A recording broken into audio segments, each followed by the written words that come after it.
کہ یہ لوٹ مار، کرپشن، کک بیک، کمیشن اور حرام خوری جو لوٹ سیل ہے، اس کی خبر کی جگہ نہ بچے اور اسی اندھیرے میں اور گرد و غبار میں پورا ملک بیچ کے کھا لیا جائے. ایک یہ، اور دوسرا مہنگائی آسمان پر ہے، اس پر بھی بات کروں گا میں آگے چل کر، تاکہ ایشو سے توجہ ہٹا دی جائے. لوگ بھوک سے مر رہے ہیں، لوگوں کو کیا ملا؟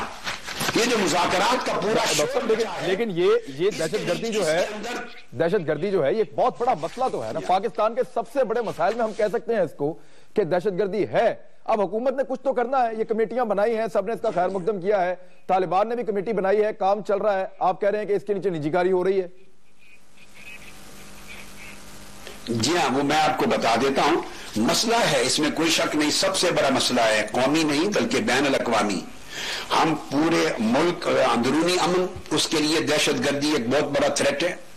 پاکستان کی بقا اور سالمیت کے لیے تھریٹ ہے، پاکستان کی آزادی کے لیے تھریٹ ہے.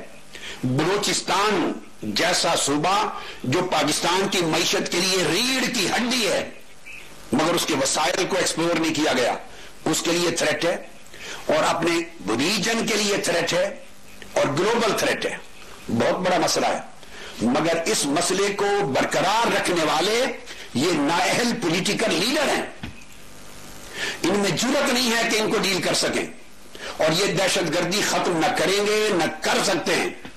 کیسے ختم ہوگی ڈاکٹر صاحب؟ ختم کرنے کے لیے جو حکمت عملی درکار ہے. اب میں چونکہ اس وقت دیکھیے سر دست تو اس پر اکتفا کروں گا، کیسے ختم ہوگی اس پر میں کئی بار بیان کر چکا ہوں. اب چونکہ ایک کمیٹیاں جاری ہیں، میں چاہتا ہوں اس کا انجام دیکھ لیں. میں جو اسیسمنٹ دے رہا ہوں درست ہے یا غلط. آپ نے فروری اور مارچ کی تاریخ دی ہے، آپ نے کہا فروری یا مارچ میں اس کا نتیجہ نکل آئے گا. ہاں، یہ نتیجہ نکل آئے گا کہ یہ بے نتیجہ ہے، نتیجہ یہ نکل آئے گا کہ لا حاصل ہے، نتیجہ یہ نکل آئے گا کہ ایک ڈھونگ تھا، ایک فراڈ تھا. ٹھیک ہے، کسی نتیجے پر یہ بات نہیں پہنچی. ٹھیک ہے ڈاکٹر صاحب، ایک بریک کا وقت ہو گیا، کہ یہ سب کچھ کیوں کیا گیا، اس پہ بات کر لیتے ہیں. ایک بریک کا وقت ہو گیا ہے ڈاکٹر صاحب. ناظرین ایک بریک لیں گے، اور بریک پہ جانے سے پہلے میں ایک اور چیز آپ کو بتا دوں کہ ڈاکٹر طاہر القادری صاحب بات کرتے ہیں ایک نئے نظام کی. تو جس نئے نظام کی بات ڈاکٹر طاہر القادری صاحب کرتے ہیں، کیا وہ بھی آئین کے اندر ہے؟ اب طالبان کی کمیٹی کی جانب سے یہ کہا گیا ہے کہ آئین کے اندر نہیں، قرآن اور سنت کے اندر جو ہے مذاکرات کیے جائیں. تو یہ بھی ایک مطالبہ سامنے آیا ہے. ڈاکٹر صاحب اس سے پہلے مطالبہ کرتے رہے ہیں کہ ایک نیا نظام، کیا وہ نیا نظام جس کی یہ بات کرتے ہیں وہ بھی اس آئین کے اندر ہے؟ کیا آئین میں امینڈمنٹ کی گنجائش نہیں ہے اگر پاکستان میں امن آ جائے تو؟ ایک بریک، اس کے بعد اس پہ بات کرتے ہیں ہمارے ساتھ.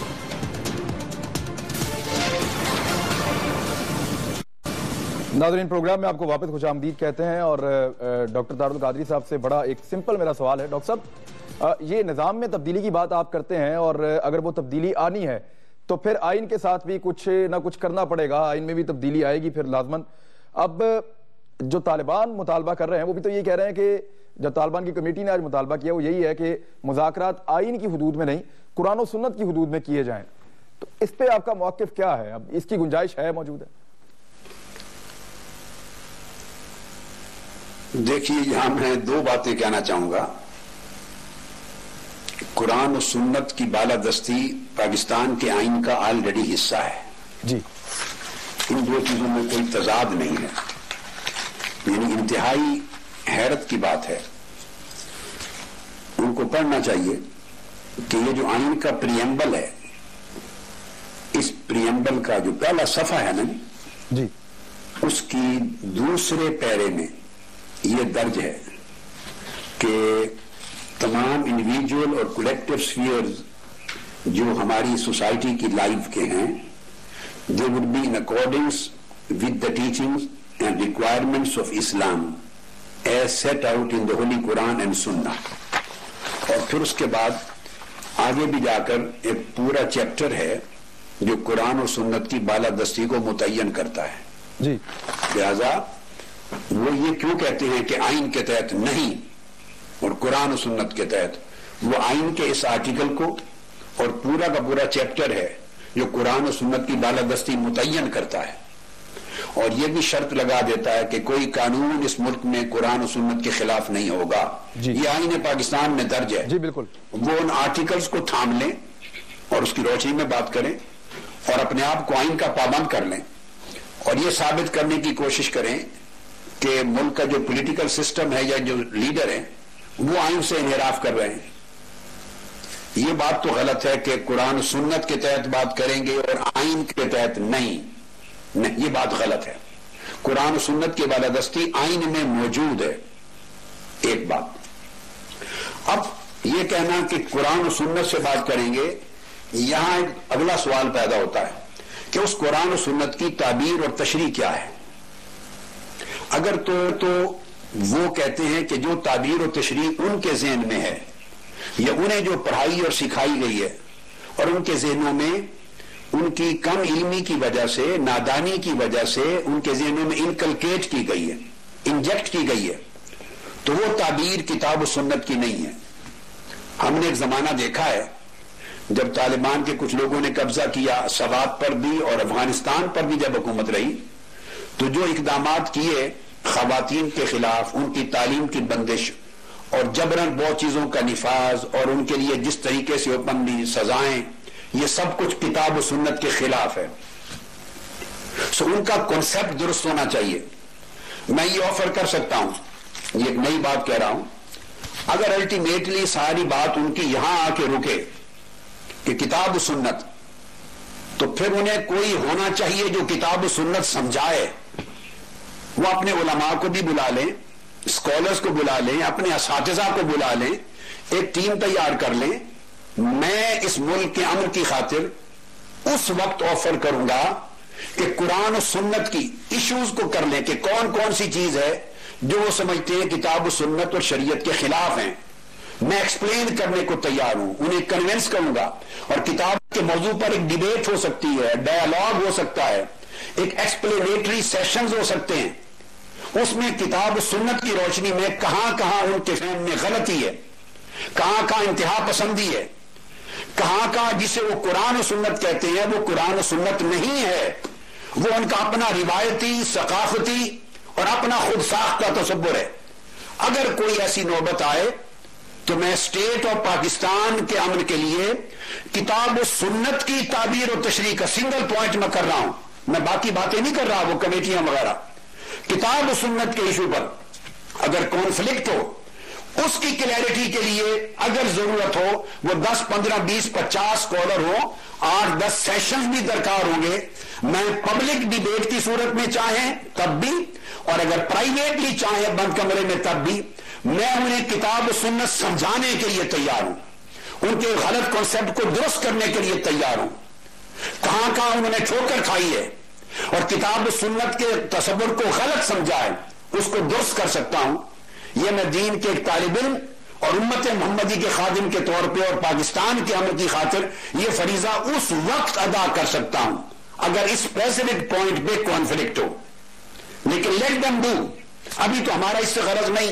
میں نے تو کہہ دیا کہ یہ جو کمیٹیز کی ایکسرسائز ہی کسی خاص سیاسی ایجنڈے کے تحت ہو رہی ہے.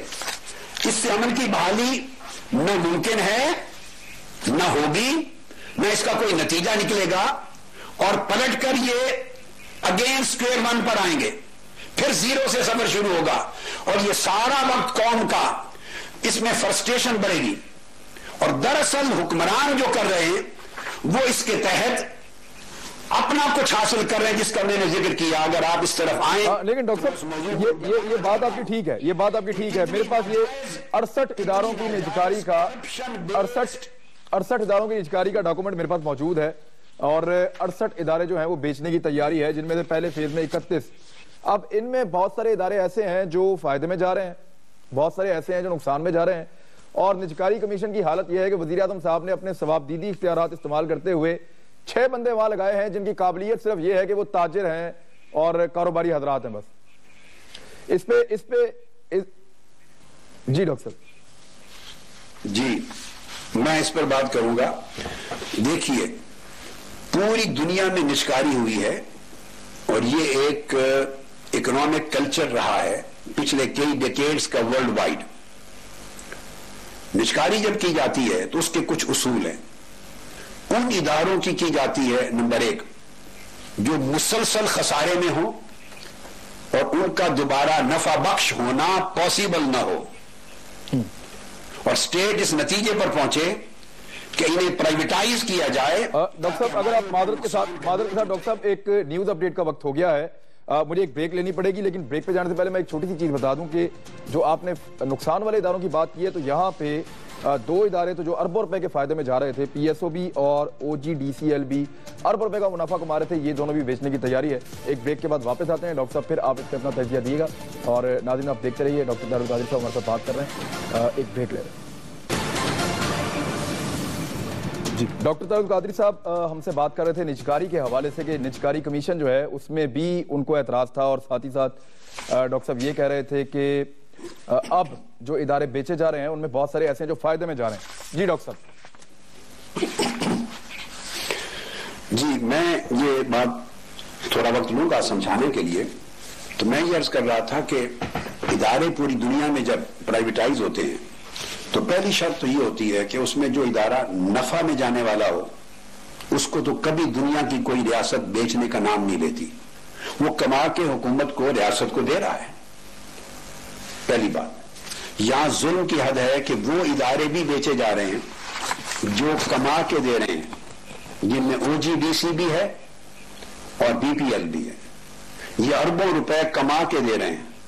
پہلا سوال تو میرا یہ ہے جو میں قوم کو اطلاع کرنا چاہتا ہوں, وہ کس جرم کی خطا میں بیچے جا رہے ہیں؟ وہ تو خسارے میں نہیں ہے, کیونکہ ان کا نقطہ نظر یہ ہے, وہ کہتے ہیں کہ بیچنے کی وجہ صرف یہ ہے کہ یہ ادارے مینج نہیں ہو رہے تھے, تجربہ کار لوگ نہیں تھے, خسارے میں تھے, اور مسلسل خسارے سے نکلنا پاسبل نہیں تھا. اس اصول کو مان لیں جو پوری دنیا میں رائج ہے, تو وہ نفع دینے والے اربوں روپے کما کے دینے والے ادارے کیوں بیچے جا رہے ہیں؟ اب یہاں میں ایک چھوٹی سی مثال دوں گا, میں آگے پورا الیبوریٹ کرتا ہوں اس پورے تصور کو. اس بیچے جانے والے ادارے کی ضلع فہرست میں پی آئی اے بھی شامل ہے. جی بالکل, آپ کو علم ہے. اب اس پی آئی اے کا قصہ سنیے. پی آئی اے کے خسارے کی وجہ سے نا کہا جاتا ہے 180 ارب روپے اس وقت پی آئی اے خسارے میں ہے. جی لہذا کوئی چارہ نہیں. سوال یہ ہے کہ اس کے خسارے کے اسباب معلوم کر لیے گئے. کوئی بین الاقوامی کمیٹی, امپارشل, دیانتدار, ماہر, تجربہ کار, غیر جانبدار, جن کی آنےسٹی بیونڈ ڈاؤٹ ہو, ان لوگوں پر مشتمل کمیٹی نے پہلے اس کے اسباب کا تجزیہ کر دیا ہے؟ نہیں ہوا. کہ کیا اسباب ہیں اس کے خسارے کے؟ نمبر 1 یہ نہیں کہ جو پولیٹیکل لیڈر آئے اور وہ خود تاجر ہو اور اس کے لوگ ساتھی تاجر ہوں, خاندان تاجر ہوں, اور تاجر حکمران بن جائیں اور اپنا نیا بزنس ایونیو کھولنے کے لیے اس خسارے کو ختم کرنے کی کوشش ہی نہ کریں اور اسٹیٹ اور پرائیویٹائز کر دیں اس لیے کہ خود خریدنا ہے. انڈائریکٹلی ایسا ظلم دنیا میں کسی ریاست میں نہیں ہوتا. پہلے کمیٹی تعین کرے اسباب کیا ہیں. جب اسباب کا تعین ہو جائے پھر اگلا سٹیپ ہوتا ہے کہ ان کے ازالے کی ایفرٹ ہوئی ہے. 6 مہینے ہوئے آپ کو اقتدار میں آئے, 7-8 مہینے. ان اسباب کو ختم کریں جو سبب اس کے خسارے کا باعث بنا ہے. ایک زمانہ پی آئی اے کما کے دیتا رہا, دنیا کی بہترین ایئر لائنز میں سے تھا, یہ کمانے والا ادارہ تھا. یہ کیوں ڈوبا ہے, کیوں خسارے میں گیا ہے؟ اس اسباب کا خاتمہ کریں. جب سارے اسباب کا خاتمہ کرنے کی ہر ممکن کوشش ہو چکے اور پھر بھی وہ ادارہ خسارے سے نہ نکلے اور وہ کمیٹی یہ کہہ دے کہ کوئی اور چارہ کار نہیں سوائے پرائیویٹائزیشن کے, پھر آپ اس اسٹیپ کی طرف جاتے ہیں. دونوں کام نہیں ہوئے. اسٹیٹ اوے پرائیویٹائزیشن, نجکاری, اور نجکاری برائے حرام کوری. اب میں ایک چھوٹی سی مثال دے لیجئے. پرانی چیزیں تو عوام کو معلوم نہیں ہوگی, لوگوں کو, قوم کو. یہ پی آئی اے بھی بیچا جا رہا ہے. آپ کے پروگرام کی وساطت سے میں قوم سے سوال کرتا ہوں, کتنے لوگوں کو علم ہے کہ پہلے سٹیپ میں پی آئی اے کے 10 طیارے, 10 جہاز بیچے جا رہے ہیں, اور یہ 3-4 اخبارات میں اشتہار آیا ہے 5 جولائی کو. 18 کروڑ عوام میں سے میرا خیال ہے 99% سے زیادہ لوگوں کو اس بات کا علم نہیں ہوگا. یہ کہاں کی شفافیت ہے؟ 3-4 اخبارات میں اشتہار دے دیا خاموشی سے. عنوان ہے, یہ پڑھیے, ریوائیول آف پی آئی اے. میں آپ کو اس میں سے یہ نمونہ دے رہا ہوں, اشتہار چھپا ہے.